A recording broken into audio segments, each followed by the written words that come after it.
Hommik algab enne päikest, treila on parklas valmis, uued autod reas läikivad ja lõhnavad tehasest. GPS ütleb sõida lõuna poole, meie tee viib läbi Eesti, mööda Via Balticat, tanklakohv, kiire pilk taevasse, kas tõotab vaikset päeva või midagi põnevat.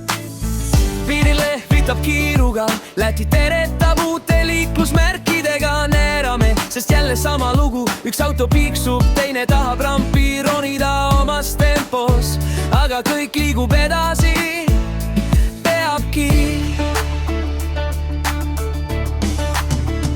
Me oleme autolingi juhid, me viime autot sinna, kus keegi neid ootab. Meie tee on pikk ja sirge, kuid mitte kunagi igav. Iga päev uus sõit, uus lugu, uued linnad, uued teed.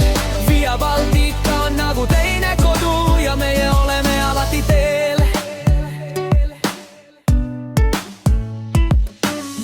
Leedu poole sõites muutub maastik, tee ja mõtted lähevad pikaks. Raadio mängib, aga Mortes on juba järgine laadimiskord. Parklad, terminaalid, suured väravad,